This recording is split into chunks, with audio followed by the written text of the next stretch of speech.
Greetings and salutations, one and all. Alafia, come on in. Come on in. It's another powerful edition of Revolutionary Hoodoo, New Orleans Secrets and Recipes. All is truly and indeed a blessing. If you can just see beyond the veils, for it is all just an illusion and a test, and one of the greatest divine mysteries of this life cycle. Come on in, welcome Blog Talk Radio. We are honored, we acknowledge you, we are humbled by your presence.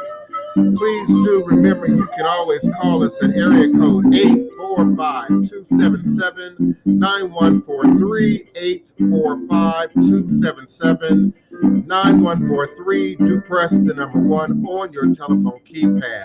We're ready with your question, comment, or request. Come on in. Come on in, YouTube, Facebook, Periscope, Instagram. Come on in, EarthCam. Come on in. All is a blessing. Welcome, welcome, welcome. Greetings and salutations, one and all. Welcome, welcome. Come on in to another edition of Revolutionary Hoodoo, New Orleans Voodoo, Secrets and Recipes, the Power Lunch. Alafia, Paleo,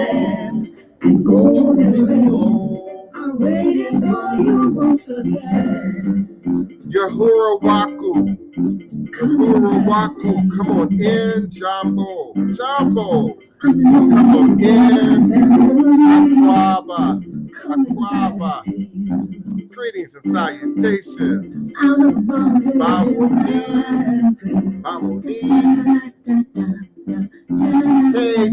Kedu, come on in, greetings, welcome UK, welcome Hong Kong, welcome Australia, Canada, the US, come on in, Democratic Republic of Congo, greetings Kenya, Habar Ghani, greetings South Africa, welcome Cameroon, Nigeria, Ghana, Niger, Morocco, come on in, Spain, Italy, France, Brazil, Argentina, welcome.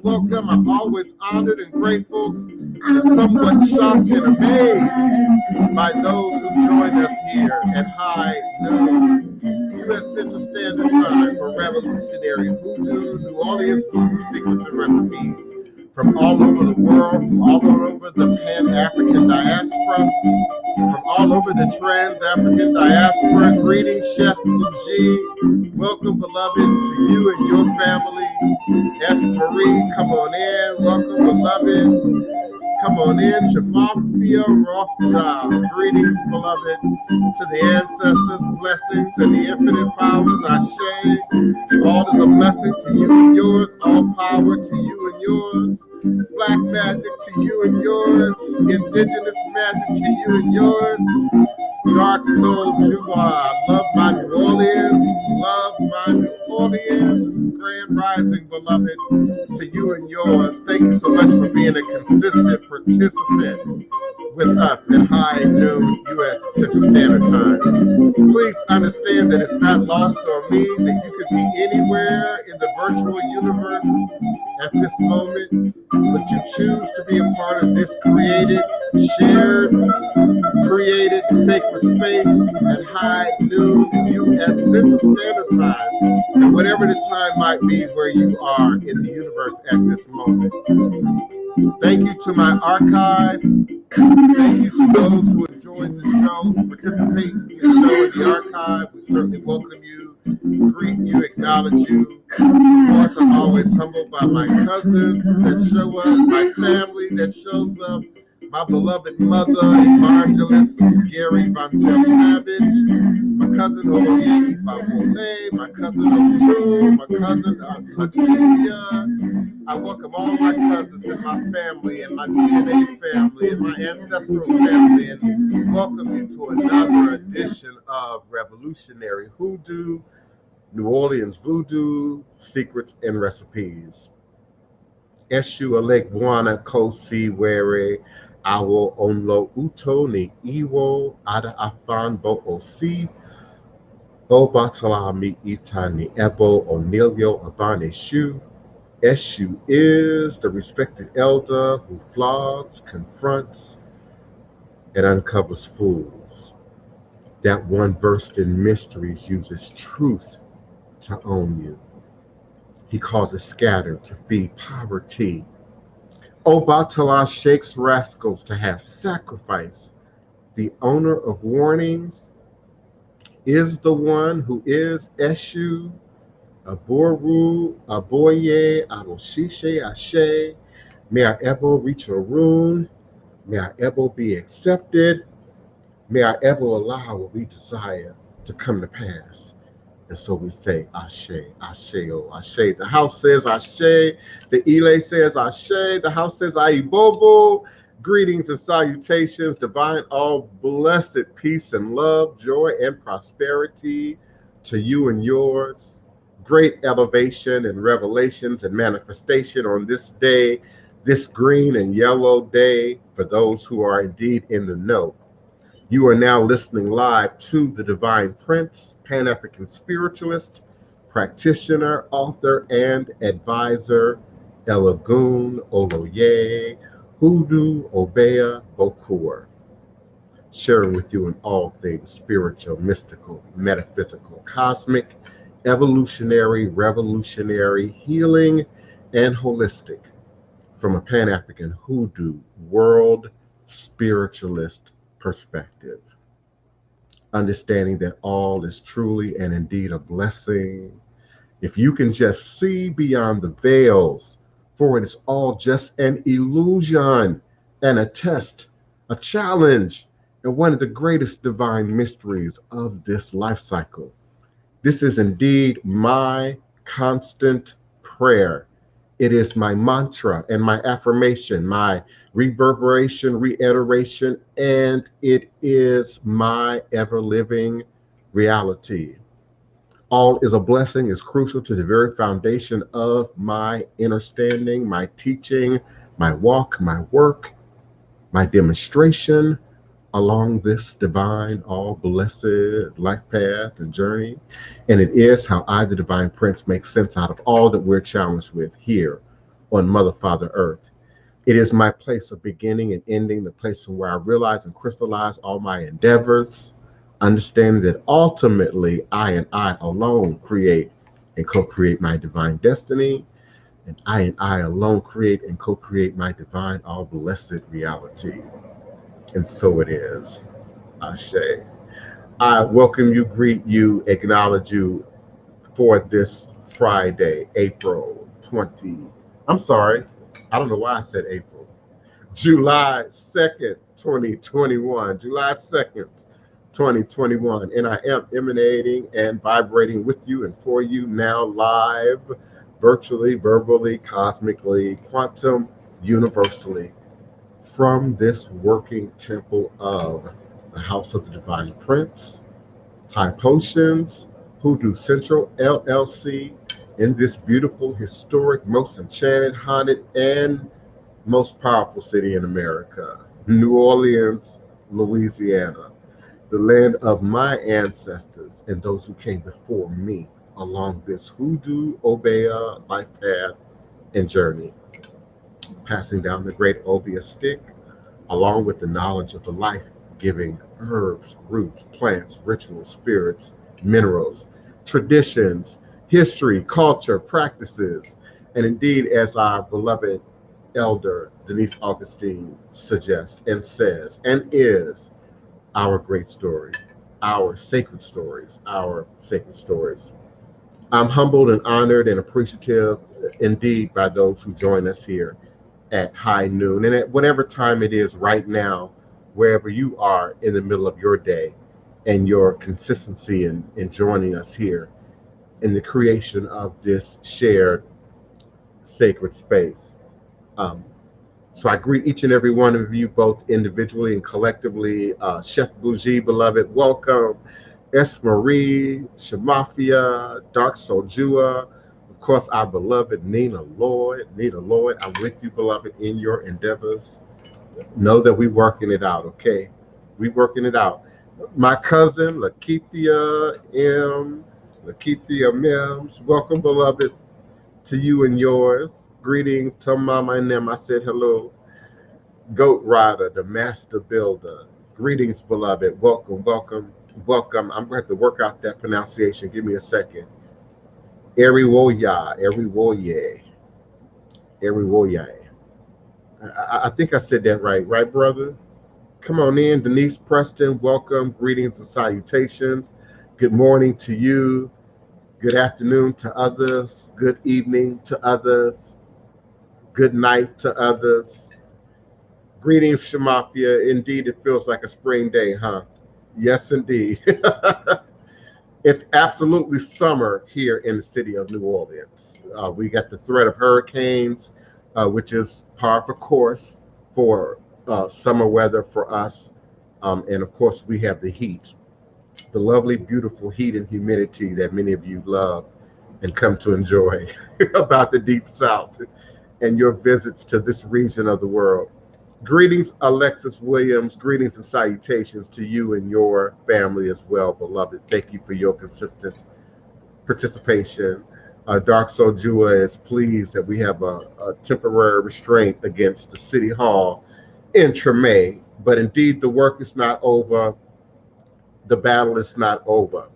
And we're going to talk about that momentarily. I do want to bring my cousin Oloye, Ifawole, Oladeji, Efuntade into the conversation and allow him to offer his greetings and salutations. And then I'm going to come back and give you your Congo Square City Hall update and a little bit of history for those who are still new to what the value of Congo Square really is. Greetings, beloved. Welcome. Come on in. Greetings. Isese to everyone. I hope everybody is doing well today. I'm very happy today and hearing the reports thus far of Congo Square and what has been happening. My cousin's going to go over a lot of that with you, but it shows the power of the intentionality of prayers, and not just prayer, but of action as well. See, prayer with the intentionality plus the action is the thing that facilitates change. So I'm happy and grateful to hear that.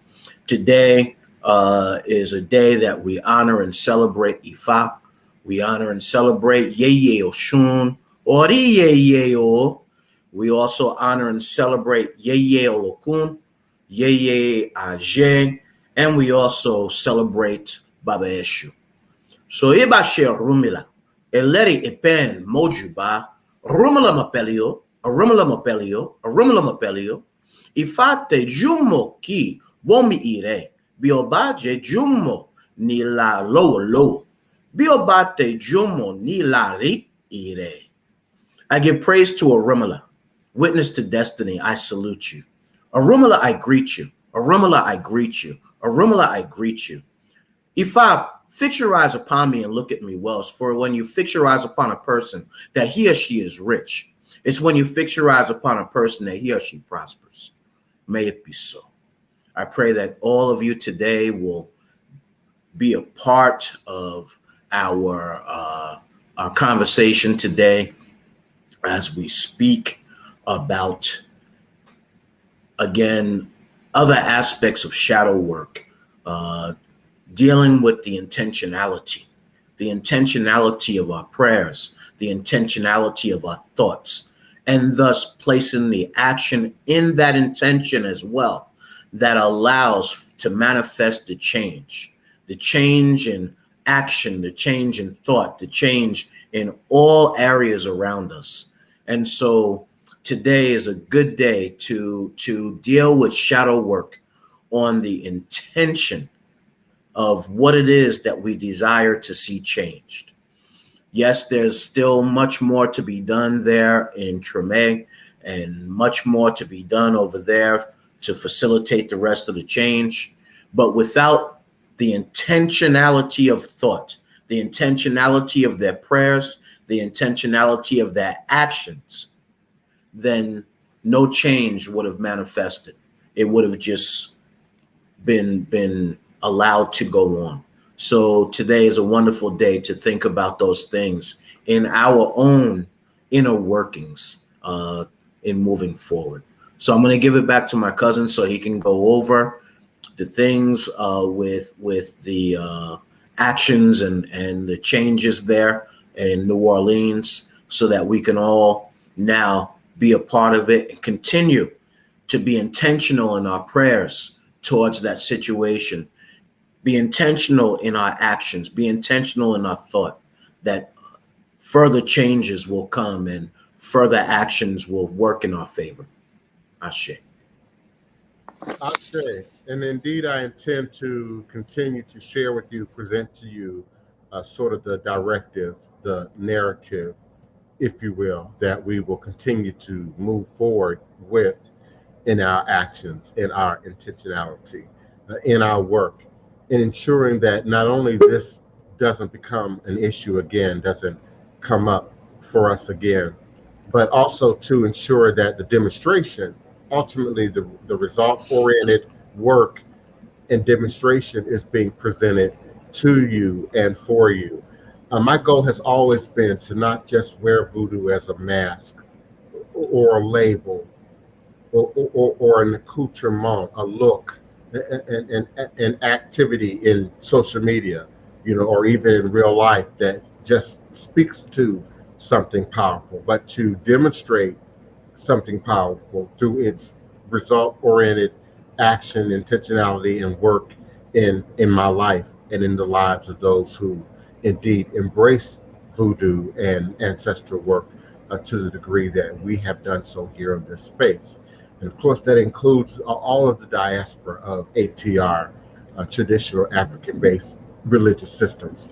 Understanding that we indeed have an international audience and a new revolving new audience, I always want to sort of reiterate why this is important, what the value of this fight, this battle is. It feeds not only the history of New Orleans, the history of the first free Black settlement in America, the history of the birth of jazz and the rebirth of voodoo, and the maintenance of indeed African indigenous cultural practices and traditions into today's world, into today's reality. We don't just talk about history just sort of to romance in the past, no more than we speak of the future or elaborate on our imagination and our creative visions of the future to just sort of entertain ourselves, but to indeed make these relevant to the present. How do we then empower ourselves now? How do we then heal ourselves now? How do we then move ideas forward now that are not only in our own best interest, but in the best interest of our family and generations that come after us? And even more so to those who might have a background familiar to mine: tragedy, trauma, abuse, molestation, pedophilia, rape, violence, trauma, going back to PTS trauma, post-traumatic slave disorder trauma, and indeed that inherited ancestral lineage of trauma that even predates the Middle Passage, which we discussed and shared just a little bit on our last show about some of the actions of our relatives in ancient Egypt, Nubia, around that time. So I want to start our show today in continuing with shadow work, continuing with soulmates and soulmate families and soulmate clans, and how that works and why that's important. And we're just going to add another layer on to our continuing discussion. We indeed have talked about and will continue to talk about soulmate families and soulmate groups. Large groups of souls can be linked in soulmate families. This can show up as actual family members in this lifetime, like a cousin who is not only a part of your earthly family, but also part of your soul family. or as possible working toward, or as people working toward common goals who never met, like activists around the globe working for a similar cause. We in our community gathering and continuing to gather around the tree in Congo Square and keeping those ancestral bloodlines, those ancestral traditions alive, and indeed well. And so sometimes one soul will incarnate to try to help heal something in a family line, like a pattern of addiction, abuse, disease.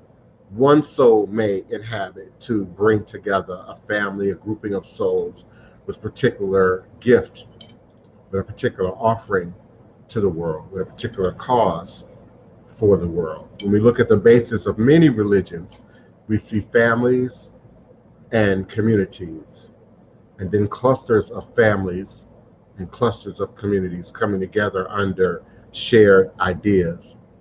Indeed, we manifest as soulmates as kindred spirits.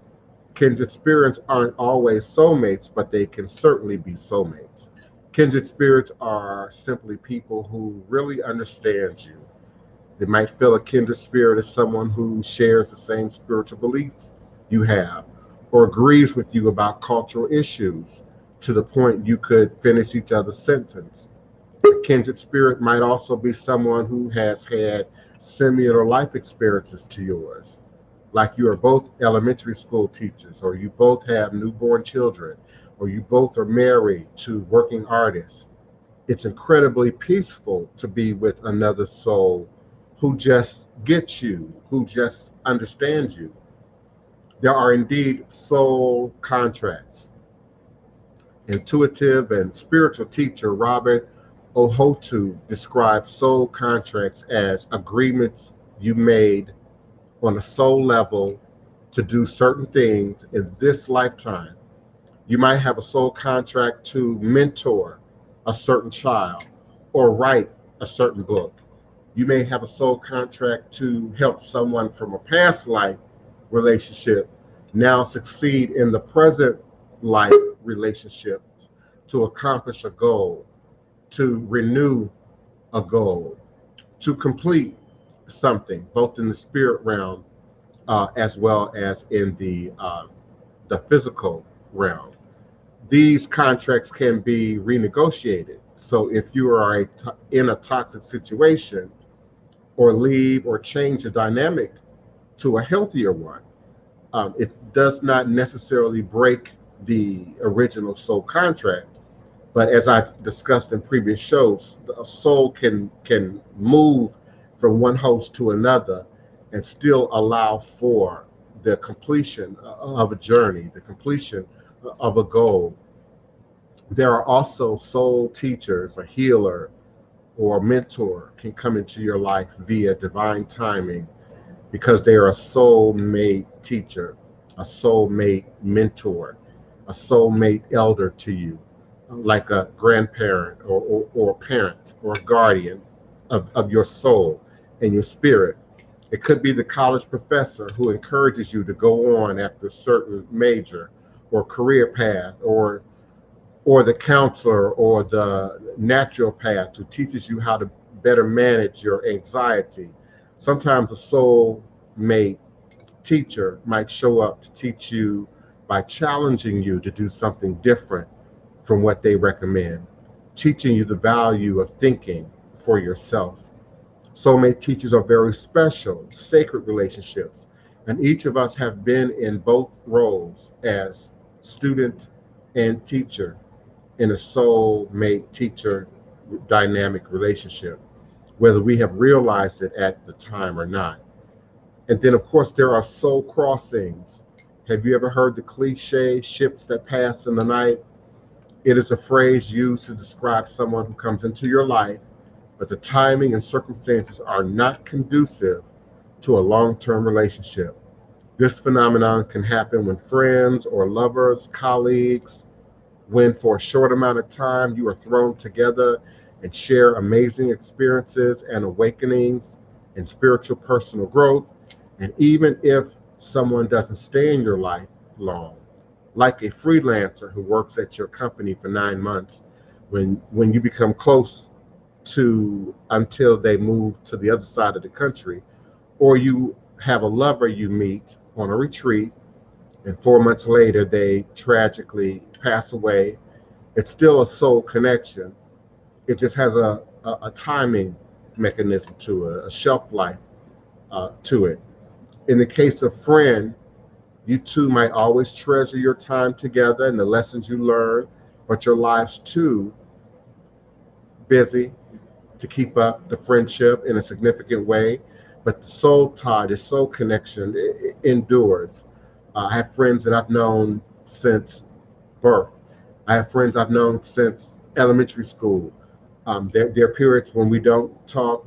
One I haven't talked to in 20 years, really, only to sort of reconnect again and feel that sense of family and continuation still intact. So when we think of, maintaining soul connections, soul families, soul clans, then we can now tie the conversation to sacred space, like Congo Square.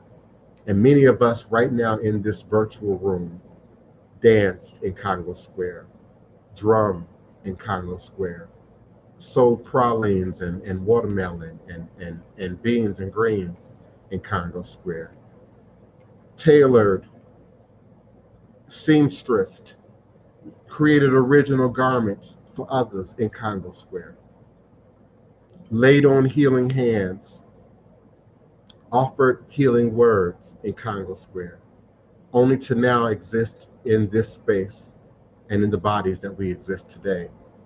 DNA has been powerful for me and for my co-host cousins, and for many of you within the dynamics of our listening, participating audience, has been a very powerful tool in understanding how we are intra-connected, not just by way of DNA, biology, but by way of spirit and soul ties and spirit ties. I have the pleasure and the blessing of visiting and holding hands again with many visitors and tourists to the city of New Orleans, to this neighborhood, this community of Treme, to Congo Square, in the powerful Sunday afternoon gatherings that still occur between 3:30 and 6 o'clock in Congo Square on a Sunday, where we can again reunite and feel the power of soul level connections. Many of us are soul family. Many of us are soul clan.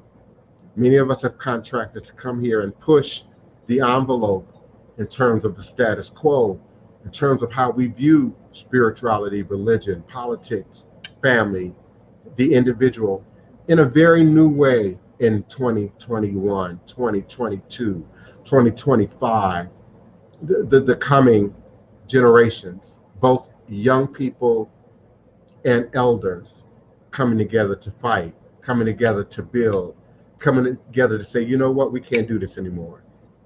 We just can't. I'm burned out. Can't pass another offering plate. Can't do the Friday, afternoon service anymore. Only to seek out ancestral connection. And many of you are at the same time seeking out soul level connection. Both my cousins and I, we all deal with and assist with love and relationships, family dynamics, which often go back to love and relationships and how we think and feel about ourselves and our ultimate journey here in the world. I want to share with you from one of my friends and elders and beloved community members and leaders and author and educator, beloved Freddie Williams Evans. Congo Square, if you haven't read it already, please get her book, Congo Square, Freddie Williams Evans, Congo Square. It's the first definitive book on Congo Square, Freddie Williams Evans. Congo Square, now Armstrong Park in New Orleans, Treme's neighborhood, served as a gathering around for Africans in the early years of our beloved city. Congo Square is a public plot of land located in New Orleans on North Rampart Street. For you Google Map experts and Google Earth, you utilize this. Remember Google Earth? It's still there. Congo Square is a public plot of land located in New Orleans on North Rampart Street between St. Anne and St. Peter's Street.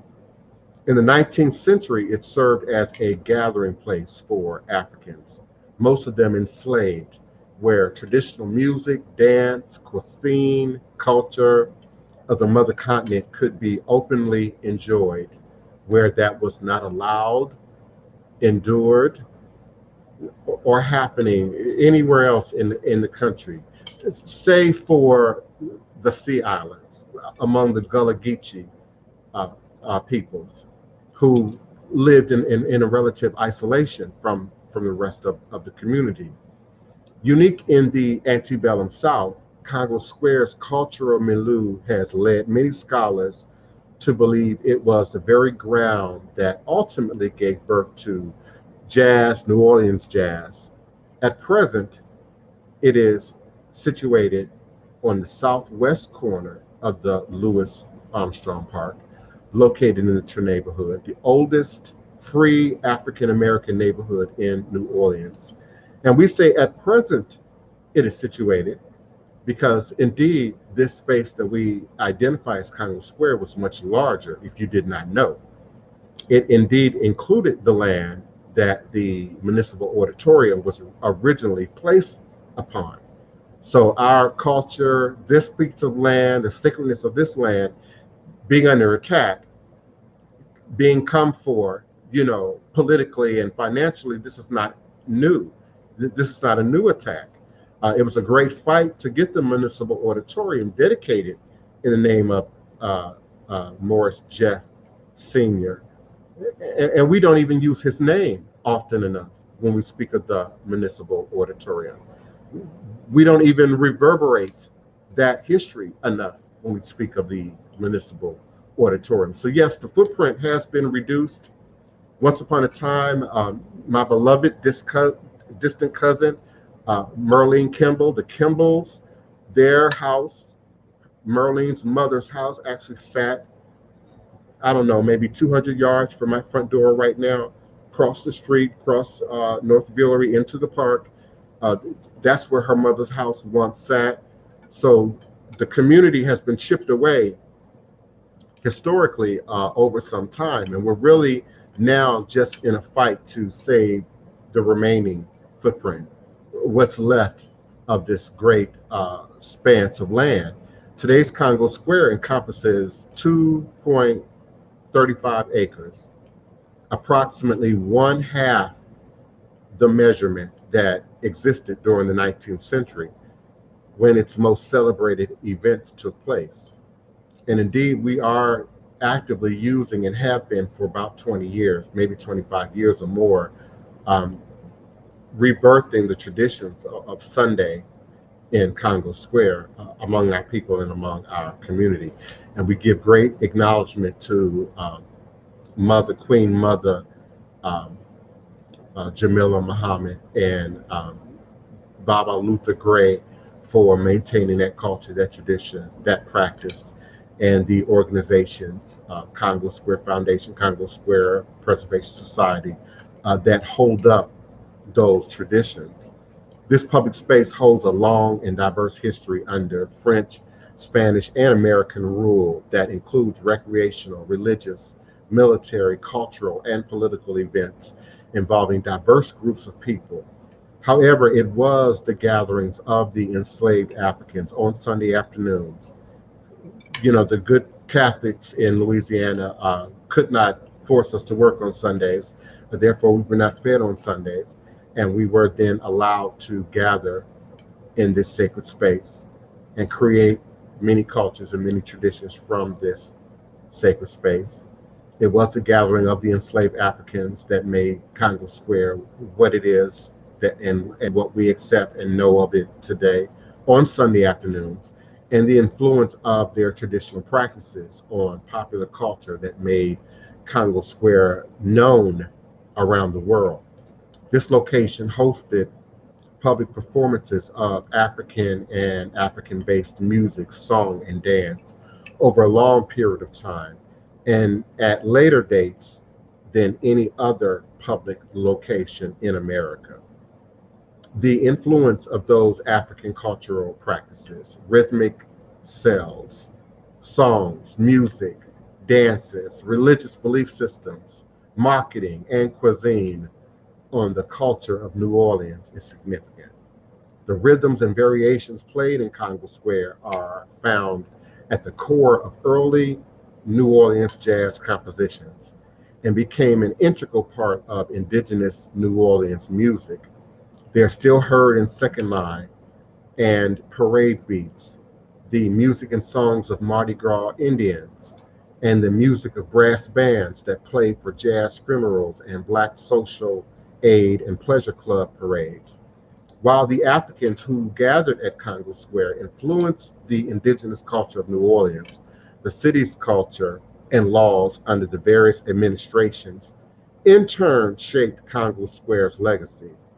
In 1724, 6 years after the founding of the French-ruled and Catholic-based city of New Orleans, Louisiana, 1724, 6 years after the founding of the French-ruled and Catholic-based city of New Orleans, Louisiana, officially adopted the Code Noir, or the Black Code, a series of laws that, among other things, established Sundays as non-work days for everyone in the colony, including enslaved Africans. I also want to note that the Haitian Revolution, for which many in the Voodoo community are really obsessed with, took place some 70, 80 years after this.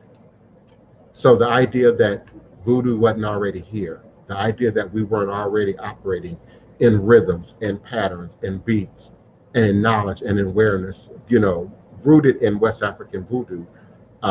Again, it's just no longer an argument.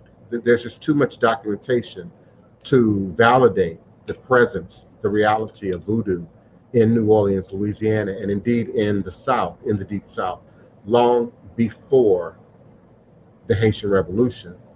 No law, however, granted enslaved people the right to congregate, and the privilege for them to do so was constantly under threat. Any effort or rumor of an effort to revolt or gain real freedom jeopardized their ability to come together. Yet from the earliest days of the colony, under different laws and conditions, Africans gathered at every opportunity. They congregated discontinuously at various locations in the city, along levees, in backyards, on plantations, in remote areas, and in other public squares on Sunday afternoons, until 1817. That year, a city ordinance restricted all assemblies of the enslaved for the purposes of dancing and merriment to one location appointed by the mayor. The design or designated place was Congo Square. That's 1817. And now we're talking about the influence of the Haitian Revolution. Now we're talking about the great fear of revolt and uprising. And you enslaved Africans, you enslaved Negroes, losing your mind, so to speak, and fighting for, demanding for freedom, and refusing to bow down. And so the restraints on our mobility were indeed being curtailed while allowing us to commune in this designated space we now accept and know as Congo Square. And those who gathered at Congo Square reflected the population of enslaved Africans brought to Louisiana. Under French rule, 2/3 of them originated in the Senegambian region, other Senegambian, Gullah Geechee, and others were from the Bight of Benin and the Congo-Angola region. Voodoo, and can I say more Voodoo? I could, of course, list ethnic groups right now, Fon, Ewe, etc. But indeed, from these regions were the seeds to replant, regrow, redevelop voodoo in the New World, brought and then planted, fertilized, and watered in Congo Square. Under Spanish rule, because we were once ruled by the Spanish, then by the French, then by the Spanish, then by the French, then by the Americas.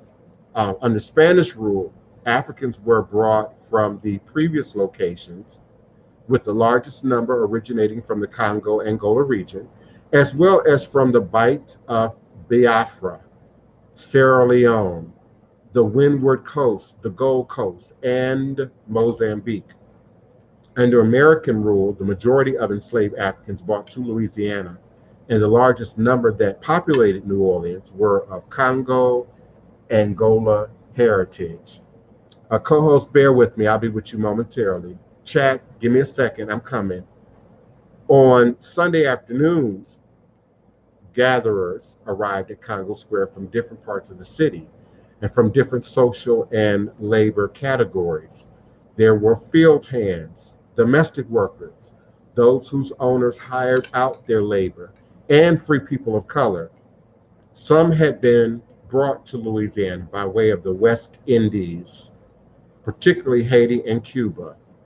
Other slaveholding nations, particularly under American rule, and some had been brought directly from their homeland in Africa. So indeed, we were greatly influenced by Ifa by way of Lukumi Santeria, the Cubanex footprint, and of course by the Haitian footprint. But again, it didn't allow us to now bring voodoo out of the closet, and indeed forced for us here in America, it forced our ancestors to take the practices and the traditions a great deal more underground. Men, women, and children congregated by the hundreds in Congo Square. Some reports say the thousands, and formed circles.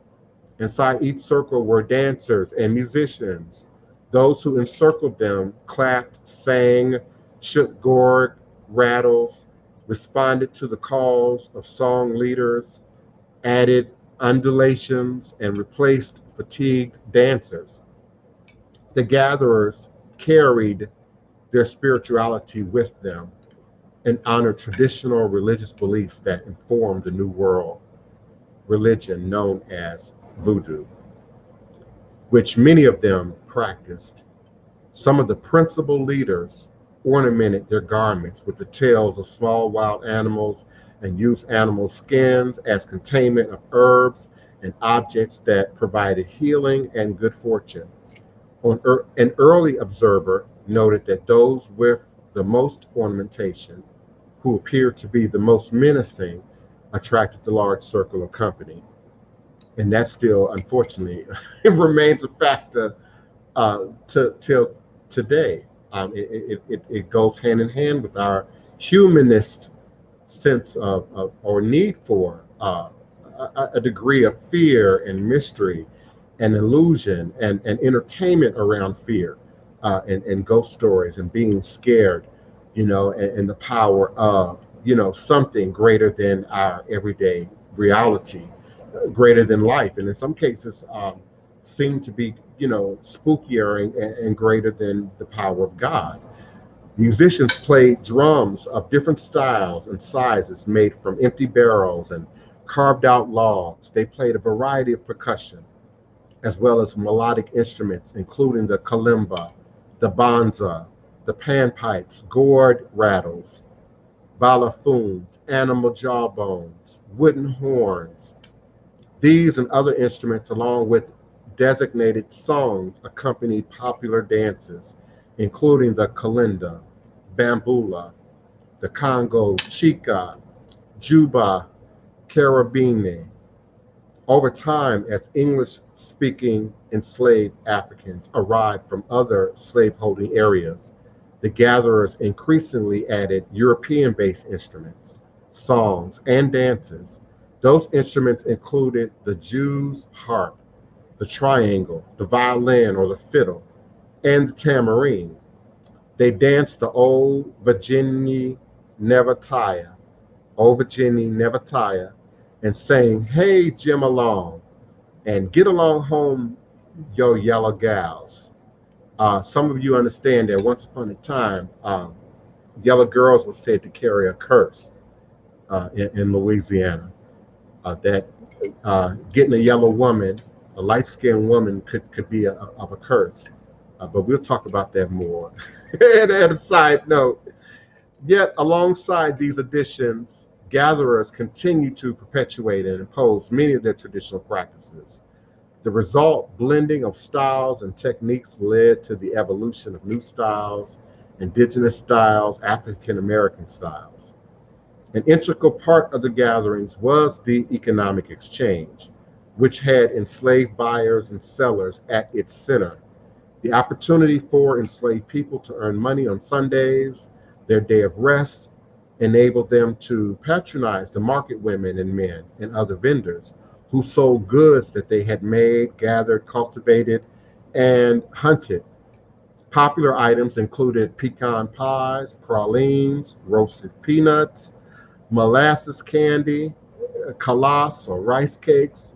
Beverages including coffee, cafe au lait, lemonade, Laderia du Pas, and other um, ginger beer, and many other delicacies and treats that our people were producing and making and sharing and vending and selling at that time. Give me a second to catch my breath here.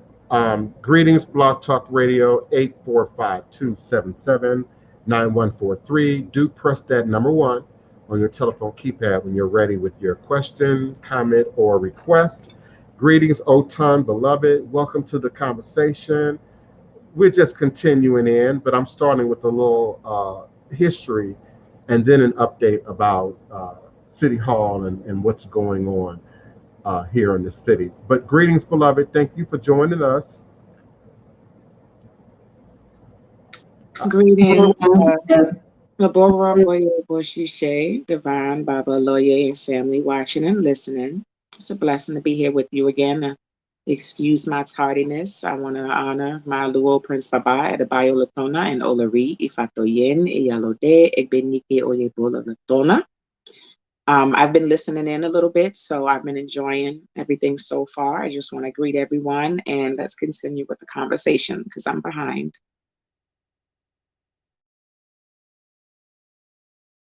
All good. I hope that we all understand the importance of the ancestral following, the ancestral backing, the ancestral power inside of everything that Divine has been sharing.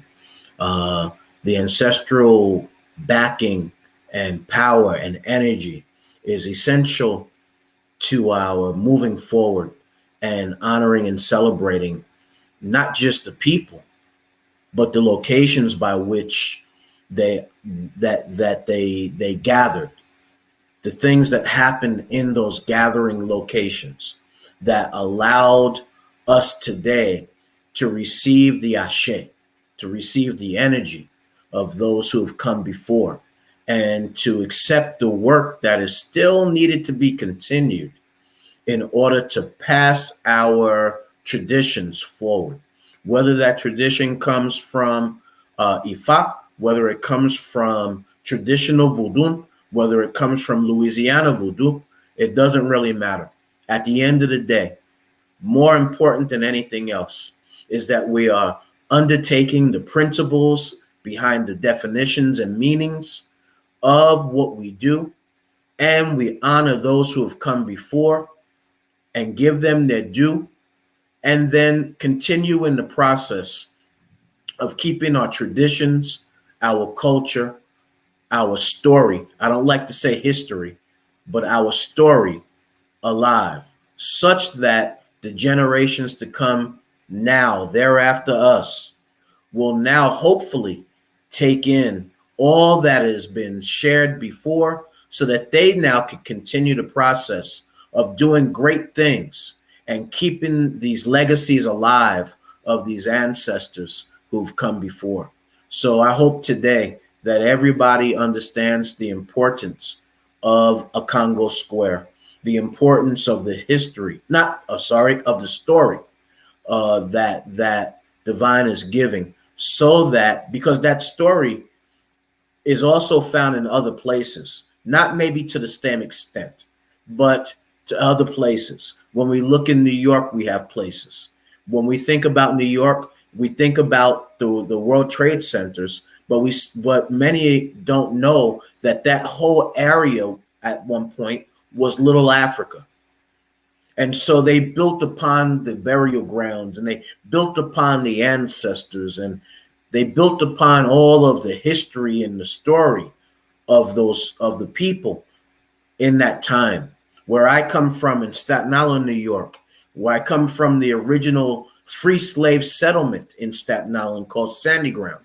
And Sandy Ground was developed from the people who came from Maryland, from Virginia, and Delaware, and all of those areas down there, that there was a captain that bought the land, and then allowed for our people to be able to buy their first purchases of land. Our people came from a history of oysters. We went out to capture the oysters. And so in that story, these stories in many, many different locations need to be honored, and they need to be, I don't want to say memorized, but they need to be honored. They need to be held on to, so that generations to come will understand where it is that we are today in relation to how we got here. How did we get here? Who are the people? You know, I'm fortunate that we married into some of the original family of Sandy Ground. So my history in my family goes way, way, way deep into the Chinnecock tribe, into the Saponi and Lene Lenape tribes, into all of these areas. Lene Lenape being some of the original Native American of the Delta, of the Delaware tribes over there.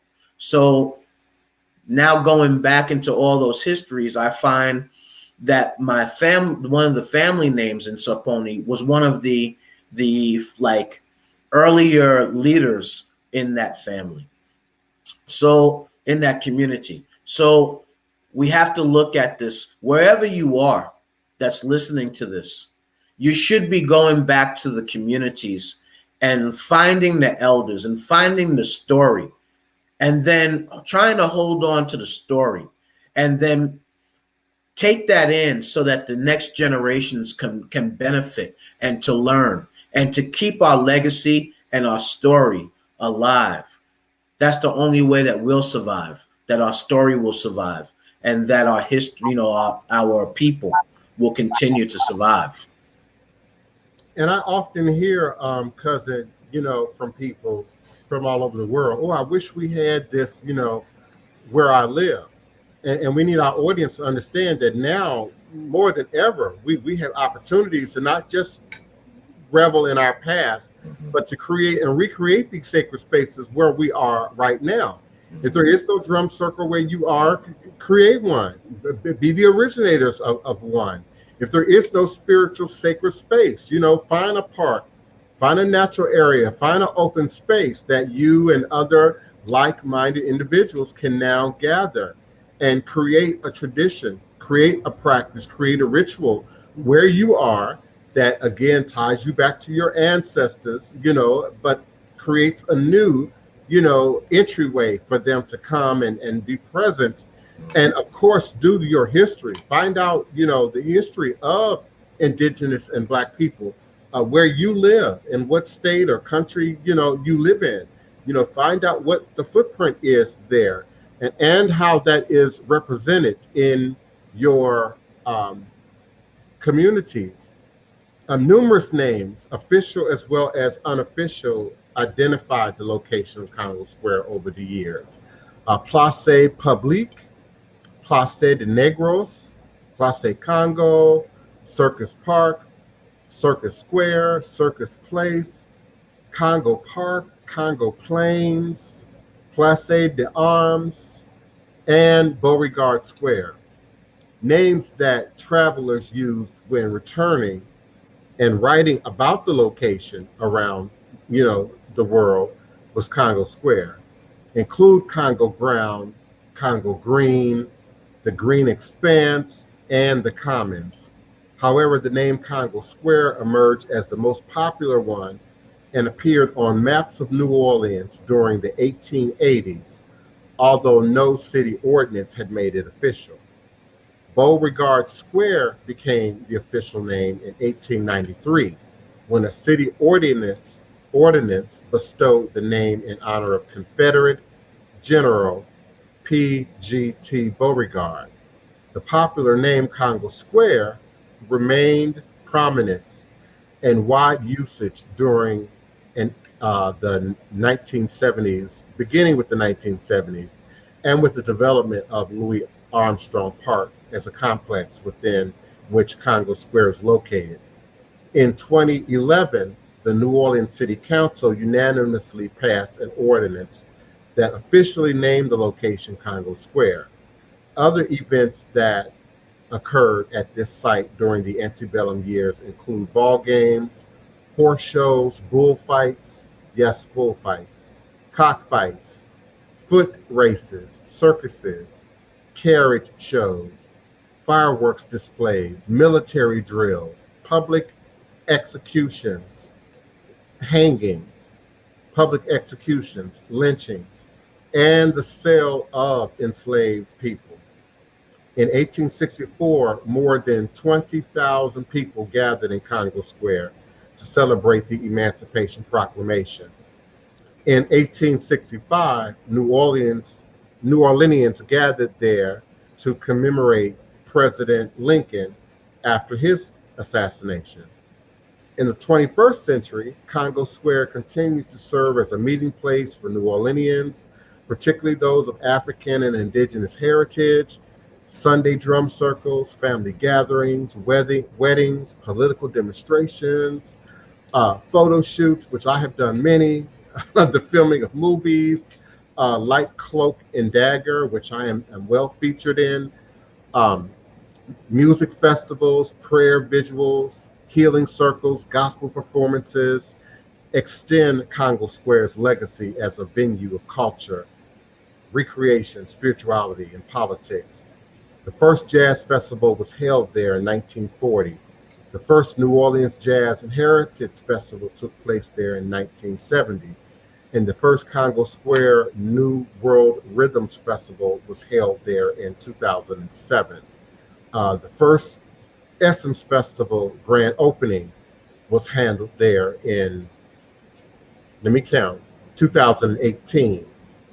The National Register of Historic Places lists Congo Square in 1993, and the Congo Square Preservation Society, Congo Square Foundation, under the leadership of Baba Luther Gray, and Mama Jamila, placed a historical marker at the site that we from the community paid for from our pockets in 1997.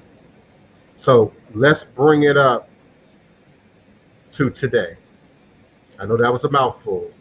So New Orleans City Council, after all of our hard work, our protests, our marches, our email campaigns, our social media campaigns, New Orleans City Council approves a temporary ban on City Hall to move in municipal auditorium, dealing a direct blow to Mayor LaToya Cantrell's plans to move City Hall to municipal auditorium. The City Council put a hold on any attempts to convert the historic venue in Armstrong Park to government offices on yesterday.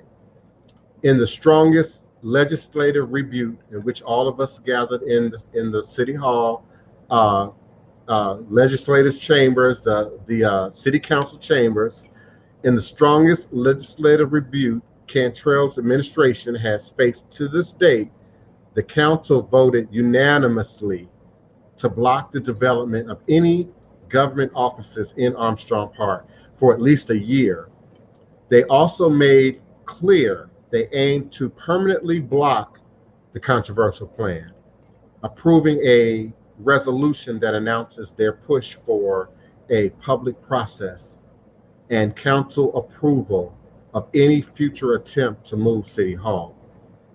So we feel we've gotten, because I know the city's listening, 70% of what we asked for. And temporary for a year, in my opinion, in my words, ain't good enough. We need a permanent resolution that this remaining footprint will not be decimated. And we need a permanent resolution that addresses Morris F. Jeff Sr. Municipal Auditorium being utilized as an auditorium of culture for the world, even for classes, even for tourism, even, but indeed should remain a cultural hub in Congo Square. And so indeed the FEMA funds for fixing the building should be utilized, but any other plans to sort of redo the park need to be readdressed. And my community, of which I'm a strong component and member of, I sit in the view of the park. As I look this way, I'm looking out my window at the park. I'm standing at the front door looking at the park. And I personally do not want to see government buildings. I want to see trees and more trees than trees that are already there. I don't want to see parking garages. I want to see culture. I want to see second lines. I want to hear brass bands. I want to feel free to go and pray and pour libation and offer offerings to the ancestors. And I want that space to be free to others to do the same. So in response, the Cantrell administration announced late yesterday, it is delaying a planned contract to adopt municipal auditorium. And it seemed to suggest it would leave the building in its current unrepaired state, at least for now. And for those of you who don't know, the building has a major leak in the ceiling, major leak.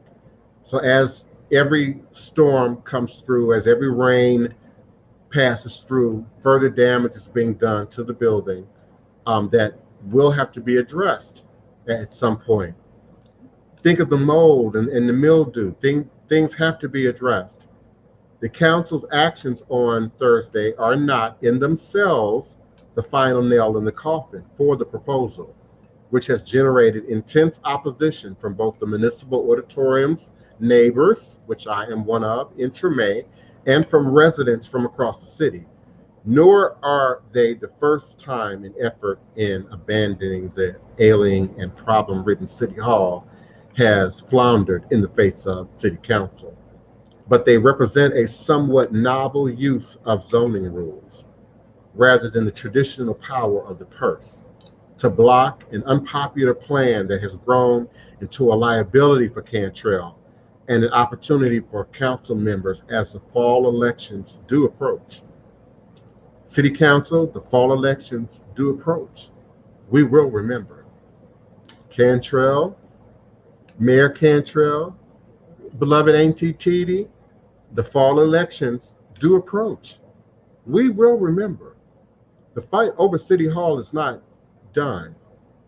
The fight to keep you all out of Treme from damaging Treme is not done. We understand battles. We understand scrimmages. We understand that this is not over.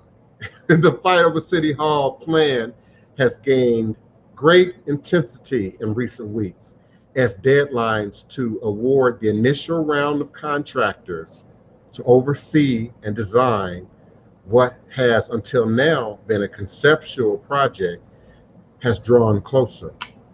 How do you offer contracts to the design and redesign of space that has not been decided on, publicly discussed by the community, in which you're attempting to make that move within?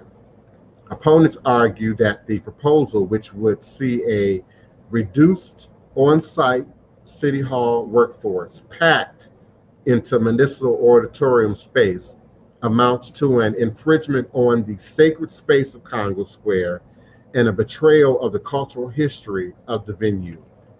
We have to constantly work together to make sure the decisions we make and the needs of the people are not at cross purposes, Interim Council Member Donna Glapion said on yesterday, adding that the city's plans need to recognize that brick and mortar have deeper sentimental and spiritual implications.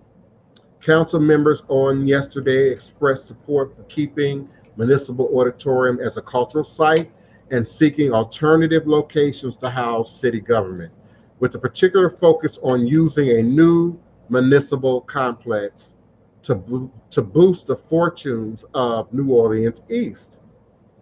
Mayors have sought to move out of the 65-year-old City Hall for much of its history, citing its intensive maintenance problems. Cantrell lit on the idea of a municipal auditorium move relatively early in her term, suggesting the relocation could be funded with the available FEMA money and possibly selling the downtown property where city government and civil district courts now sit. And because of the FEMA money element, that's why I implored you to keep contacting Cedric Richmond, to keep contacting Troy, Congress Member Troy, because they indeed have the power to look into the FEMA, any rumored shenanigans around the FEMA, how the FEMA is being used and addressed as it relates to this space. But many residents are calling for Municipal Auditorium to be preserved as a cultural space. Fix the building, renew the building to its glory as a, auditorium, a performance auditorium, and utilize it for cultural space. The world is looking at us. The world is looking at us. We cannot desecrate Louis Armstrong Park. We cannot desecrate the legacy of Morris F. Jeff Sr. We cannot desecrate the Municipal Auditorium nor Congo Square and the sacredness that is Congo Square. Jackie Harris, a representative of the Louis Armstrong Education Foundation, told the City Council ahead of their vote also on yesterday. Anyone who thinks this is a good idea is showing a lack of respect for Mr. Armstrong and the Tremaine neighborhood. And I need you all to remember that the present City Hall building is sitting on top of Louis Armstrong's original residence and location. So that history was trampled upon. And now this park in his name, which represents not just Louis Armstrong, but Mahalia Jackson and so many others, is now also being threatened by any idea of a city hall. So opponents have also argued that it is inappropriate to put City Hall near Congo Square, where enslaved Africans were allowed to gather before the Civil War, and in a park that the city had bulldozed homes, my people's homes, many other people who grew up, who live, who have a history and a tie to this community, their homes were bulldozed decades ago to build the present Armstrong Park. We've been cheated out of so much, resident Larry Morgan said. We've been cheated out of so much. The government has cheated us, city government, state government, and federal government. And I say to you people, we're not begging for this. We're not begging for this. And I'm going to add personally, DivinePrince, we're demanding this. This occasion where we're demanding to be respected, we're demanding to continue to be acknowledged, we're demanding to continue to be a part of the process. We're demanding that this footprint not be erased. Thursday's council votes focused on preventing immediate efforts to convert Municipal Auditorium and then putting a permanent process in place to govern any future attempts to move City Hall. The first effort, sponsored by City Councilman Christian Gilson Palmer, would prevent the city from taking steps to convert the venue into government offices, though it would still allow for general repairs to be made with the $38 million in FEMA funding, that first drew the administration's eye to the building. It also kicks off a process to create an interim zoning district, a more formal roadblock that would remain in place for a year. The administration initially declined to comment on the votes.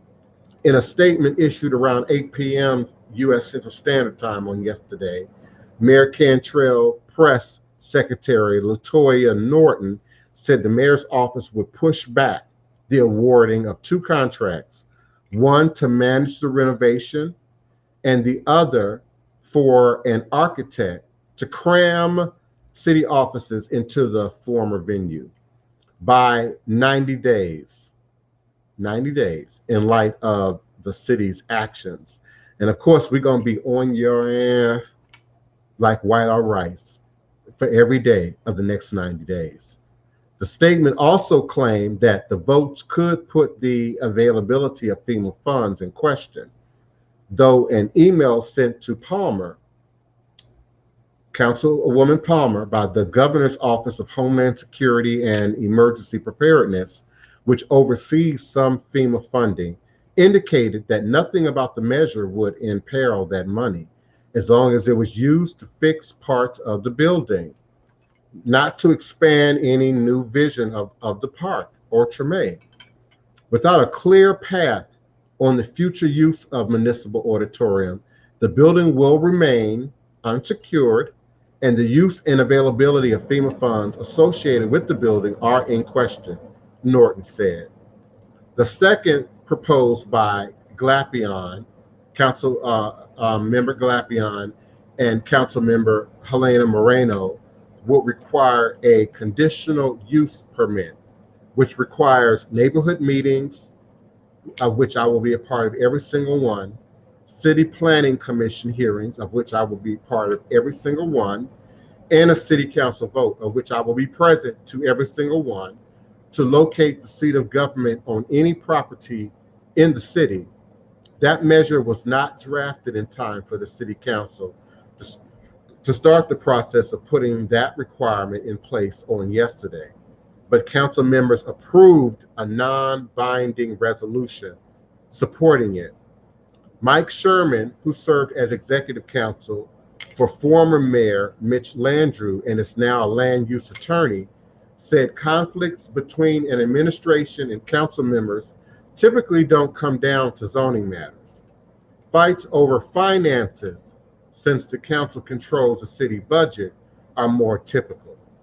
In fact, the council's refusal to approve a deal proposed by former Mayor Ray Nagin, that would have moved City Hall to the then vacant Chevron building killed that proposal more than a decade ago.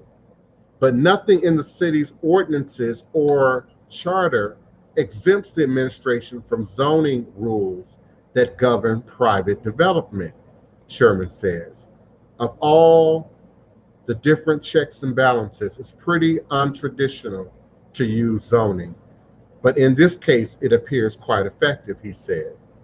The mayor cannot veto Palmer's motion that we put into place yesterday, putting a halt to the development, or the measure from Moreno put into yesterday, kicking off a process that would likely end with requirements for public and council participation moving forward. A veto of the interim zoning district itself and of the new conditional use permit requirements are be possible, but they could be overridden by the council. I think there might be a typo here. A veto of the interim zoning district itself and of the new conditional use permits requires are be possible, but they could be overridden by the council. Might be possible, but could be overridden by the council. As for City Hall's future, many council members turned their eyes to the east, New Orleans East. I want to remind you, Byron Cole offered the East in our first open committee meeting in the community. Many others in the community have offered New Orleans East, noting that there are vast tracts available and that a show of faith from city government could indeed improve the area's fortunes. We know there's a lot of neighborhoods in our city that could use a little something from City Hall to boost them up, said City Council member Cindy Nguyen, who represents the area. So that is the present state of the battle to save what is sacred space in Congo Square, in historic Treme, in this first free Black community in America. And I'm grateful for all of you all's participation, all of you all who sent letters, who sent emails. I am aware of who participated, who got behind us in this great effort. So I greatly appreciate you and you all taking the time out to even hear me share that information, and for your new awareness about our love and our sort of possessive emotional attachment to Congo Square and Treme and our culture. Let me tell you, there's nothing more invigorating for me to be exhausted at the end of the day. I mean, just exhausted. And I'm laying down in bed and I'm in that in-between state between sleep and waking. You know, I'm about to really doze off, but I'm thinking, okay, wait a minute, let me get up and take my clothes off and get into my night clothes. It's 10, it's 11 at night, it's 1 in the morning, and then you hear a brass band. Then you hear drums on the street. And let me tell you, this is no joke, this is no lie. I have a set of clothing always right on hand near the door so that, you know, I can jump up out of sleep, get the crust out, you know, and jump into those clothes and be in those second lines, be out there to film them. There's nothing more invigorating of the sound of those approaching drums and those approaching brass rhythm instruments. I mean, brass instruments, your trumpets and your tubas and the many other instruments that the brass bands employ. You know, there's nothing more invigorating of, you know, it wakes up not only the ancestors, but it wakes up the living, you know, to acknowledge now once living is now moving on into the next phase of their existence. You know, there's no sad funeral, there's no crying funeral, you know, with the second line, with the jazz funeral. And people are shocked and amazed on my TikTok. They're shocked and amazed, you know, when people pull over and park and get out and start dancing, you know, and start doing the bounce. And I hope y'all understand that bounce and that rump shaking, that's all West African.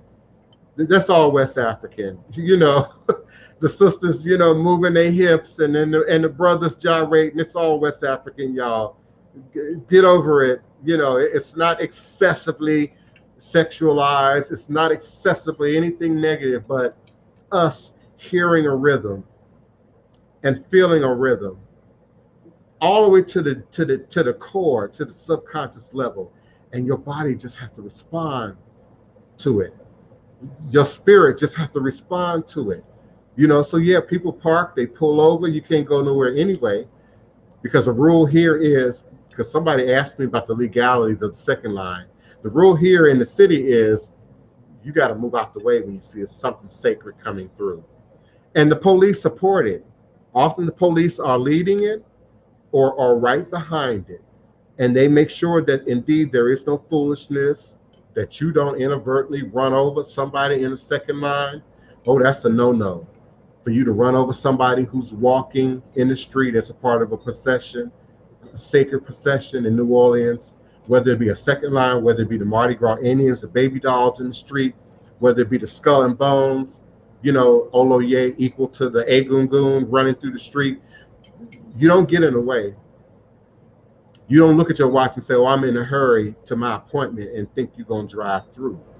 You know, and I've been on the street where people have thought that was going to happen.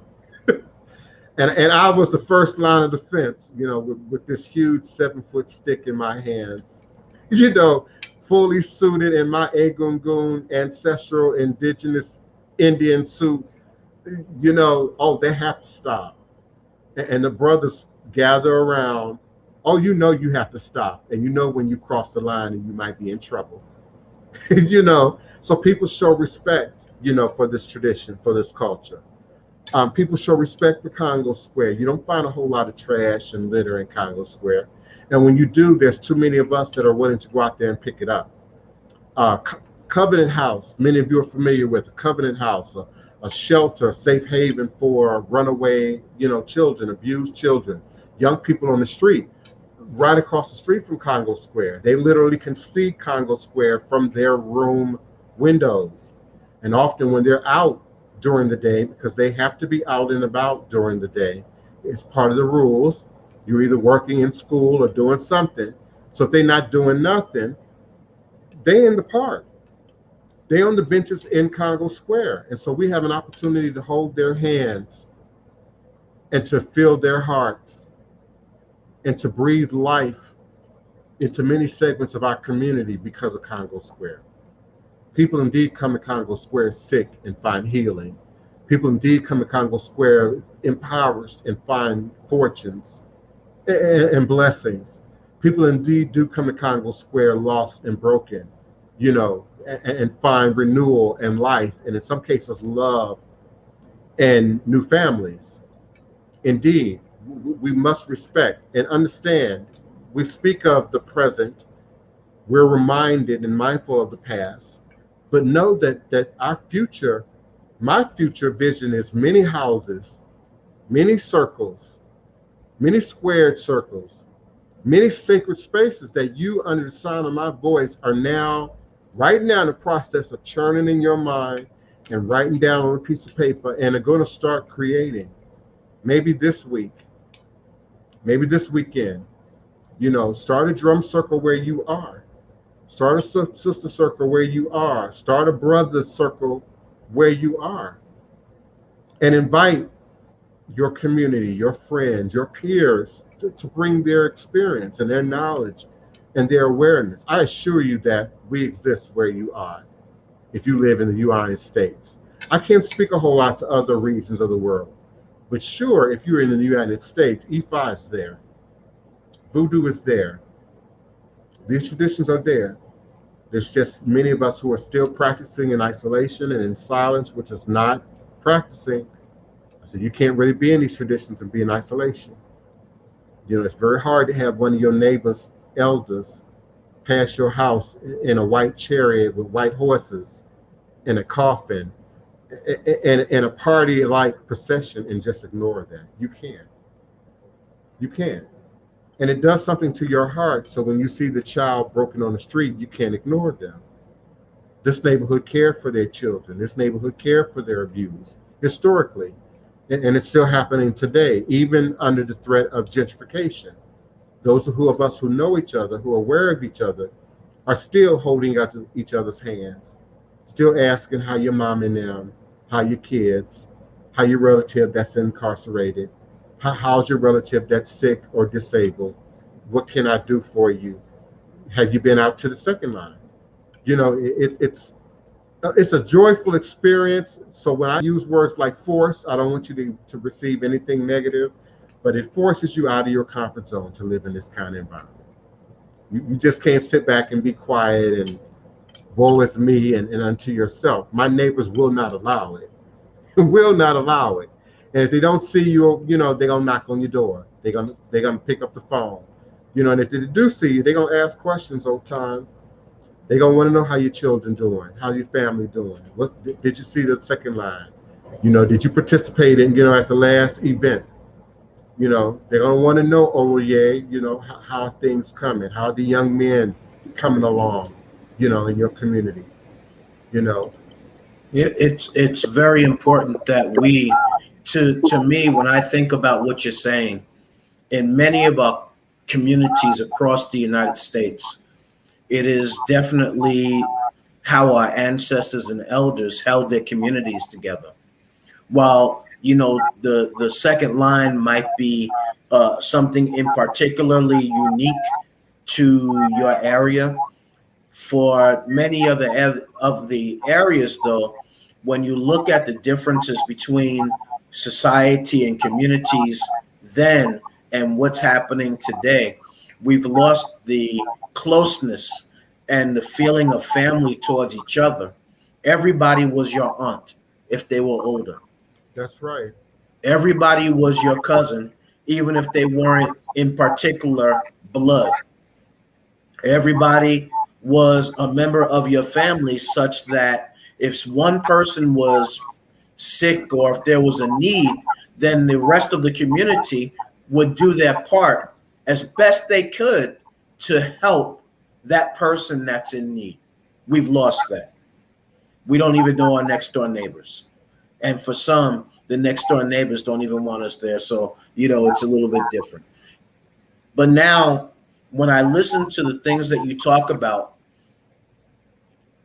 maybe not next door to us, but at the community at large, we should be able to now assist one another because there's so many people that are in need. There are so many people who have not. Now, this is part of the shadow work. There are so many people who don't have even life insurance. That's right. We need to assist people to understand the importance of that so that not everybody has to try to hustle to get the money needed for a person's, funeral rights. There's so many people that don't have medical care. Yes, it is. And now today we have medical care that you can actually get for $0 a month, although you have to pay maybe a little extra at the doctor's office. There's many people who are going through trials and tribulations with their family, with their children. So many are fearful of their own children. There's others that need to step in as men to be able to assist in helping our families that maybe have young men to raise them up that are not afraid of them, that can teach them elements of what it takes to be a young man, a good man, a man that is in alignment with good things and elevating a community. So when I look at all of these components, we as spiritual leaders have an opportunity ourselves to be a significant part of those who are with us, a part of their lives, and help them to bring those things in order for their families. Now, we also have to remember as spiritual leaders that we cannot do the work for them, but we can point to them and be a part of the things that they need to do.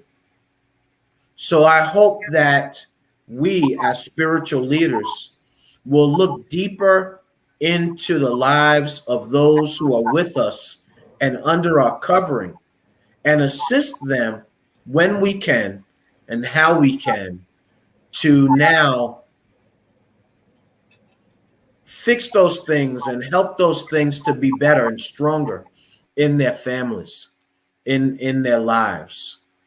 So when I look at this situation in all of our states, not countries, in all of our states, we have that place that we all used to gather. I remember us gathering up at the AME Zion Church just because it was the place that was central to all of us, played basketball, did our summer camps, did all of those things as family. We beat each other up one day, and the next day or hours later, we were playing with each other. Such is life back then. We shared each other's lunches, and when somebody didn't like their lunch, we switched, and all of those things, all those components. We have the opportunity in our community, even if it's just in our spiritual community, to get some of those things back, to do some of those things, and to show our youth, to show the next generation that there's an importance to coming together and to healing our community, to going inside of our own feelings. That's the shadow. That's the shadow. And to stop saying, am I on? And to stop saying,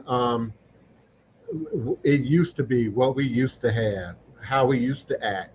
No, we can used to right now and make that used to into something that becomes our present and then becomes our future. And then those who come after us will then have these traditions, new traditions, in new locations, to build upon. But indeed, don't just digest the history and reminisce and feel sad or angry or joyful or all the emotions that I personally feel when I go back and look into our past and our history, but then use that energy to create and recreate a reality that mirrors your best interest, our best interest in the now, in the present. I can remember some time back after Hurricane Katrina when I had my own drumming circle that gathered almost every day during that after hours, 5 o'clock to dark hours. And we'd meet at the river. There's a little dip down into the river that at that time was completely dry. So we couldn't be seen really from the park once we walked down that little dip, that hill. People would only see the river, but could hear, us, kind of reverberating from the river, which was a real powerful experience, even unto itself. But it was private and it was personal, and we could drum and we could sing and chant or share and do ritual and sort of work out, life's, realities, together as a community. And I had a friend in social media, also Harris, who lives in the Washington, D.C. area, who then also at the same time talked about building drum circle, creating a drum circle there. And so now some 20, 25 years later, these drum circles are still going on as really vibrant components to community. So don't be afraid under the sound of my voice, to be fearless. You might be the first one. It might just be 2 or 3 of you at first. It might just be 5 of you at first, but do something, start something, organize something, create something, make that sacred space that you need and you desire, and hopefully that you are a reality out in your community, in your neighborhood. Otun, did you have something you want to say, beloved? I've just basically been absorbing everything. I don't have much as far as Congo Square. I look forward to visiting. But I do agree that sacred spaces need to be preserved in all of our areas where we live.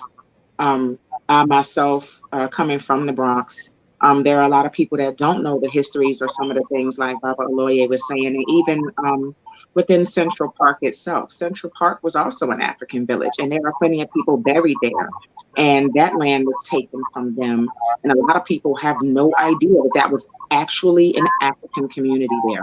There are so many things about our states and where we live at. If we just did a little bit of research, we would find out just some absolutely horrendous things that has happened in a lot of our lands and our sacred spaces that have been stolen, reclaimed, or however they want to use to help them sleep at night, whatever term they want to use, but it's been ongoing. I will also say that even here where I am in Virginia, in Richmond, Richmond, Virginia is known for the slave trail. Not too far, about 10 minutes from where I live, the slave docks still stand. I can go 10 minutes from my house and go visit slave docks where they first were taken off of the ships and everything. That land has not been developed. It's amazing that that is something that they would want to keep. But all around that, they have been developing that area, building high rises right along the James River, doing all kind of things. There's a slave burial ground. There are all kinds of things in that area that they have built downtown, up and around. And I find that very curiously entertaining in a bit, the sense that if we were to really understand and get in tune with our spiritual selves, with the side of us that can really connect with our ancestors, with the Orisha, Olorisha, or whatever you subscribe to, we would actually see that these places, these government offices, these people have done these things and have put themselves in an actually more vulnerable position than they would actually like to be. Yeah. If we are willing to do the work and dive deep to get done. I'm at the point to where, okay, we can ask them, but while we're asking, we need to have some of our people doing the work, getting them drama calls and sitting at these ancestral burial grounds and all of these places, because at the end of the day, we have unsurpassable power that we can tap into if we're willing to do it. And I'm not talking about speaking negativity into people's lives or anything of the such.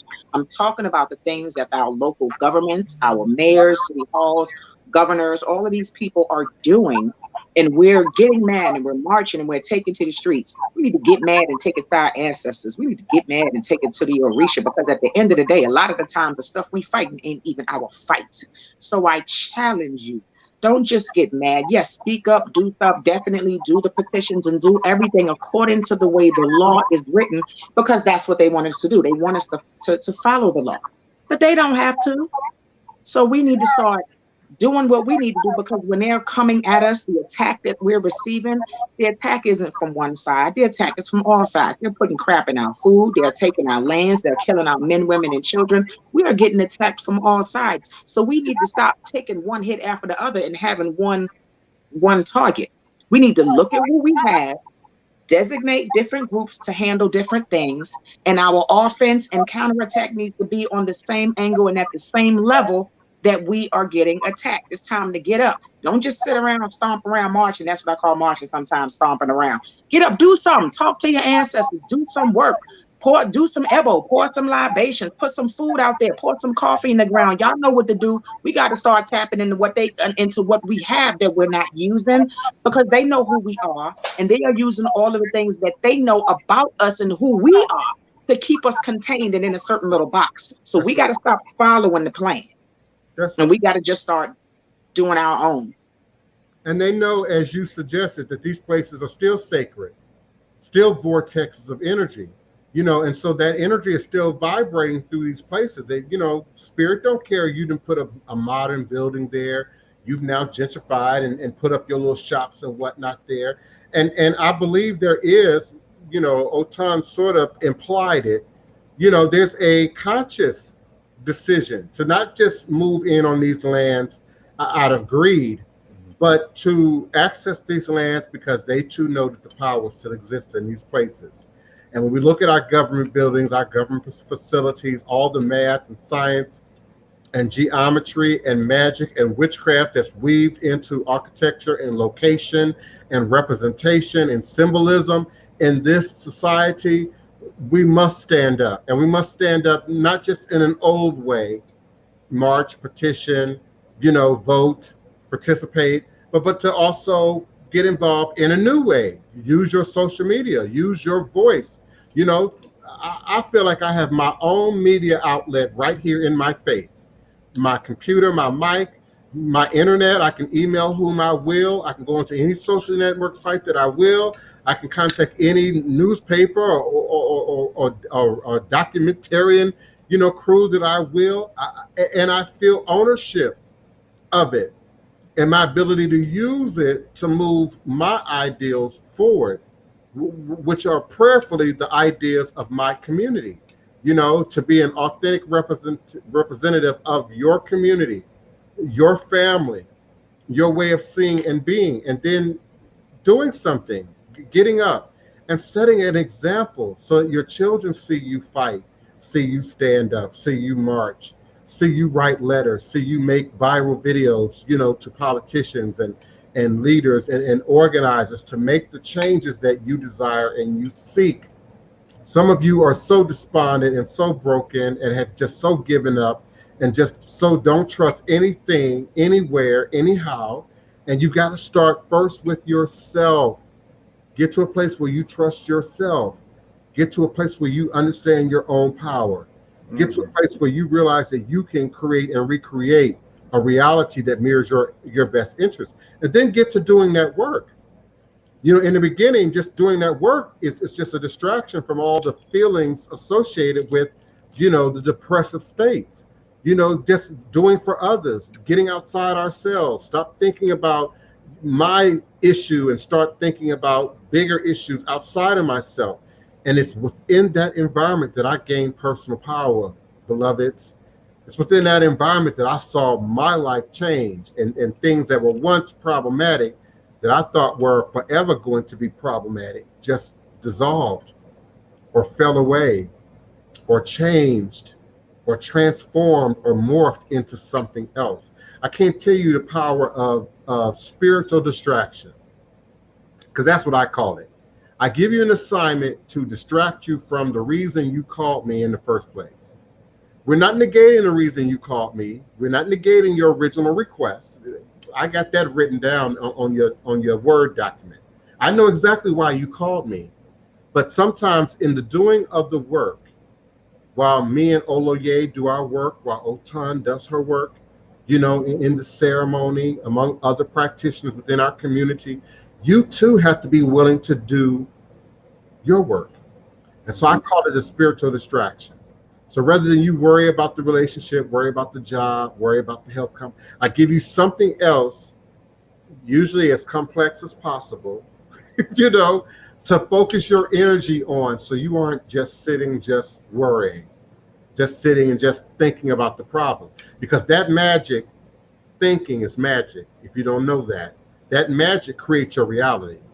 So I want to suspend any negative thoughts and get you to focus on something else, something new, something positive, something creative, something different, so that while that's happening, God is working it out. The Oloye and the Orishas are working it out. The ancestors are working it out. And often we aren't conscious of the moment of change. We just realize the change has happened. Wait a minute, things are different. I'm on the other side. And we often can't even identify when we crossed over into that new space.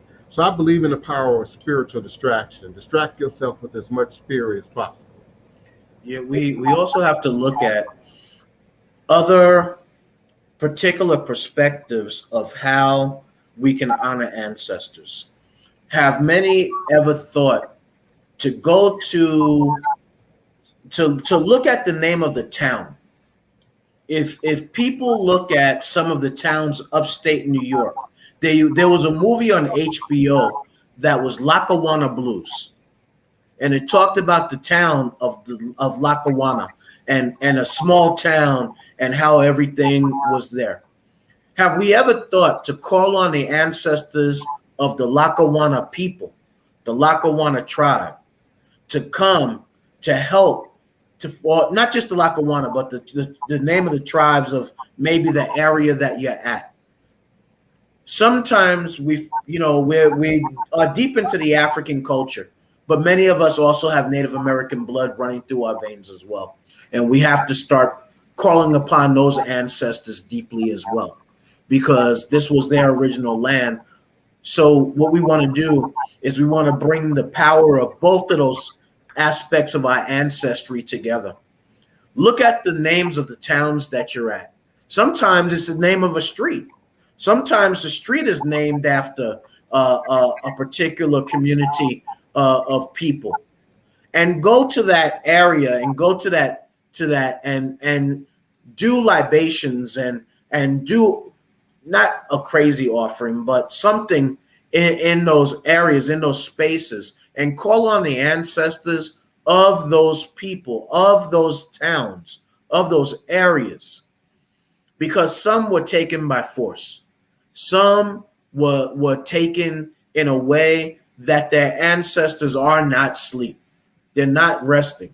That's right. And you have the opportunity to be able to bring rest to them by doing appropriate things, rituals that will allow a certain level of peacefulness to resonate in the spirit of the ancestors there.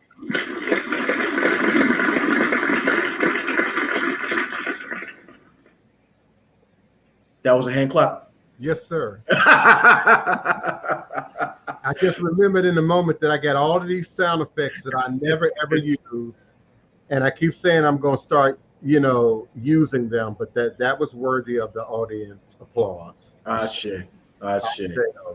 So I just want to say, just make sure that we, especially those of us in these practices, are looking at all that is at our disposal to be able to give honor and to bring peace and to call upon the spirit of our warrior ancestors when we need them, to stand up for us, to do things for us,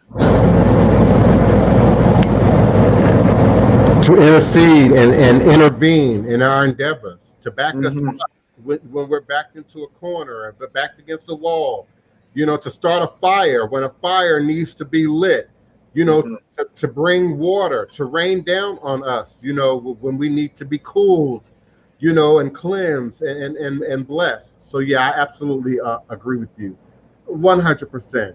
I agree with the Goddess Initiative. Absolutely, it's spiritual warfare. Dark Soul Jua understands probably better than anyone in the chat as a local New Orleans resident. And I'm sure I have other local New Orleanians who are listening right now. They just might not be readily available for me to see. But I do know Dark Soul Jua is and understands, at a greater depth, sort of what's going on. I have to sort of reinforce her point about the Confederate statue battle. That didn't just disappear or go underground. That's a real thing, and particularly here in the South. And there are people who are absolutely upset about the removal of these symbols of white supremacy and racism, in our communities, what they call the erasure of history, which is why Oloye does not like to use the word history. When I hear history, I hear his story. I hear his story. I don't often hear our story unless we're telling our story. And Dark Soul Jua is telling our story. There's a real issue over the Confederate symbolism versus which our Negroes going to replace it with, which our niggas going to replace it with. And we've had those comments on NOLA.com and the Gamut in social media from random folk in our community, and of course from these unidentifiable Facebook profiles, that's got 10 of the very same picture and no background, and y'all know what I'm talking about. So we've seen the comments, we've heard the comments in our community about Confederate statuary and Confederate symbolism being removed and now being replaced with Black images, indigenous images, cultural images that, the people who are still not ready to grow in our community are rallying against. So yeah, continuing to erase the footprint of Congo Square is important to some bloodlines, to some lineages, to some people, within the dynamics of our city. And in terms of magic and shadow work, I think it's very important to understand. Oh, and I wanted to know, your emotions are magic. God gave us emotions. God created emotions by whatever name we call God by, created emotion for a very dynamic reason. And our emotions are magic. All your emotions are real in one-dimensional space. All your emotions are valid in another dimensional space. But then we're supposed to take that energy and do something with it. You take your sadness and do what with it? You take your joy and do what with it? You take your satisfaction and then do what with it? You take your anxiety and then do what with it? And they're often a sign of something else, especially when they tend towards the negative. Your anxiety, well, what is it based in? Is it based on something real? Is it something you're not seeing in your environment that you really need to be paying attention to? Is something within yourself that you've neglected that creates that feeling, that emotion? And likewise, when it's the joy, when it's the happiness emotion, well, what then do we do with that? Do we just rest in our own sense of personal gratification and satisfaction? Or do we indeed wish our children to be happy, our siblings to be at peace, your favorite neighbors to be at peace, your local customer service representative that you deal with twice a month? What then do we do with that energy? And so emotion in itself is magic. I learned very on the power of my own anger. Mm-hmm. And what my anger could do, and not only to myself within my own body, but outside in my environment. I saw my first building blow up at around 12 or 13 out of my own anger. I told the story, a few weeks ago back on the show. And the building just inexplicably, no explanation. I'm walking by with the dog food. It's still raining. Dad's parked across the road in a car looking, and of course, I didn't know he was there watching. And then the building just implodes for us to witness. I've seen the power of emotion. I've seen the power of my joy, my own happiness for myself and for others. And indeed, the power of a mother. It is said in the magical book, The Prayer of a Mother availeth much.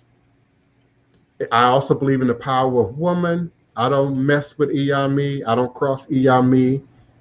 I don't upset Iyami, And when a woman's upset, when a woman's in her emotions, I get out of the way, or I offer what I can offer, in that moment. So yeah, indeed, Goddess Initiative, Armoredingrace, beloved Otun, Ifatomiwa. Yeah, our emotions are magical. And when you get stuck, whether it's that depression or that stuckness over that relationship, you are invoking magic, beloved. You're invoking magic. Whether you're in your positive lane or your negative lane, you are invoking magic. You got to be careful about what you feel and what you allow yourself to feel and how you respond to it and to what extent. Feel your feelings, but at some point you got to get up and do something with that. At some point you got to say, okay, I feel good. Now what do I do? I feel blocked. Now what do I do? I feel challenged. Now what do I do? And so we do it for the community. We do it for our sacred spaces, but it's an extension of doing it for ourselves. I do what I do for Congo Square because I do it for myself. I do what I do for my ancestors because I do it for myself. I do for others, ultimately to do for self. So we're interconnected, we're interrelated by blood, by spirit, by soul contract in some cases. Some of us are soul contracted to be in this space. We may never meet. You may always be just a icon for me on YouTube. But you keep coming back, you keep showing up, you keep offering your energy, we keep offering our energy to fulfill some soul contract that we all may not be consciously, aware of in this moment. And again, that shows up in our shadow work. That shows up in how we address the why and the questioning. How do you feel? How do you feel? Do you love life? Come on, cousin. Ifa talks about that too. Ifa in many verses will tell you that you cannot be one that gets significantly angry because you have the power in that anger, in your spirit, to make other things happen. You talked about the building. Well, there are some verses in Ifa that will tell you if you get that angry, you can cause a blow up, an explosion, because you can cause the electrical power in your house to cause fire. You cannot allow yourself to get too low, because then it does not. You have a even more problem in your situation to raise up. Ifa talks about emotion. So therefore, when you think about the verses like that, you're talking about what we call inner work, but most people call shadow work. It is already built in the scriptures and the verses of Ifa, Fa, Afa, to share with you the importance of not allowing your emotions to get out of, I want to say out of hand, but not all the time is it out of hand. Is it sometimes we can't get a handle on our emotions. And when we can't get a handle on our emotions, it's because we're having a significant struggle in possibly finding where this energy is coming from. And part of it is that we struggle sometimes with feeling that if we allow things to move organically, that we are not in control. And sometimes we have to step out of that control mechanism to allow things to manifest organically. Because if Olodumare is in control of all things, if Ifa is in control of all things, then Ifa is guiding some type of change that needs to be manifesting within us. And that change then is like Oya, when she's blowing things all around, is to be still in that moment. And then over time, the truth bears witness as to why maybe these energies were inside of you. Maybe there's things going on in other people or around you that are causing this. So we can't hold on to it ourselves. We have to be able to say, okay, I receive that this is going on right here, but now I need to set it over here so I can keep moving and allow myself not to worry about being in control, but allowing the organic energy to take place. So when we're looking at all of this from a shadow perspective and ancestors, our ancestors went through their own challenges and struggles in their carnal life, in their temporal life. And much of that then comes to us unknowingly. And some of it we have to now be able to recognize that we are holding the place of our ancestors with this situation and allow ourselves to organically go through and feel and then take the necessary steps that we can to kind of correct. This then goes back to what we talked about in the beginning of our intentional thoughts, actions, and energy. Our intention behind how do I let these things go? What steps do I take to let it go? And how then do I allow myself to step out of my own judgment, to step out of my own way, and then allow that what God has for me will be for me? So I believe that that's a major part of our own shadow work, a major part. Our ancestors, their challenges, their tribulations, their struggles are within us. But we have to now be cognizant of how we address it. We have the power to heal those things for our ancestors, for our elders even, for other people in our lives, in our family, in our DNA. But we cannot hold on to ourselves what doesn't belong to us. We have to be able to accept that it's being given to us, do the work that we need to do, even if it's ritually, and then be able to allow ourselves to move forward and not hold on to it. You know, when you were describing emotion, SU came to my mind and a spinning top.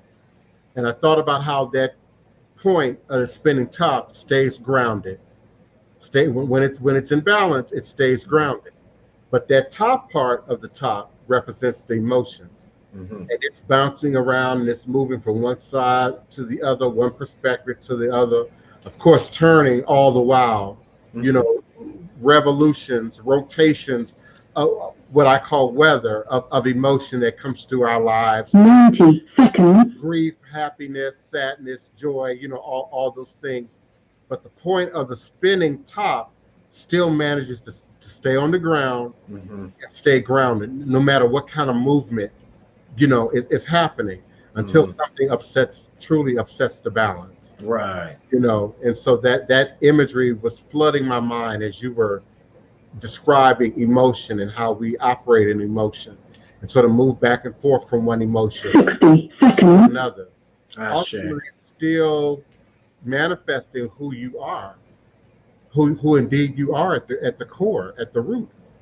So until you change the positioning of that tip, of that spinning top, you're gonna get the same result, even though you're bouncing all about. You're gonna get the same result, but at some point you have to sort of sturdy things, steady things, shore things up, our position in who we are and what we're doing and what our purpose is here and what we're truly indeed here to fulfill. It's 2:00, and I certainly do appreciate you, love you. I'm grateful for the support, for the consistency that my cousins show. Lakeithia, Oloye, Ifawole, beloved Otun, my mom, Wapani, and many others here in the chat, Winterfield Reed of the Goddess Initiative, Neophyte Bokor, many others. I'm so grateful for you. I'm so honored by you. I look forward to meeting you here again at high noon US Central Standard Time on Blog Talk Radio, blogtalkradio.com/the-divine-prince. If you haven't already, please follow me, add me, subscribe to me on Blog Talk Radio. Click like and all that kind of good stuff. But please add and follow so you can maintain consistent communication in terms of when I'm airing and broadcasting. And of course, in YouTube and all the other platforms that I'm available, I'll keep you up to date. I'll be present. I'll be here with bells on. And I'm grateful for you, Otun. I really am. Oloye, I'm grateful for you, beloved. I really am. You all have changed my life. DNA science has changed my life dramatically in a way I could have never expected. Sure. So I'm grateful. I'm grateful. You have changed our life as well, cousin. Sure. All is a blessing. Until next time, all is a blessing. Odabo.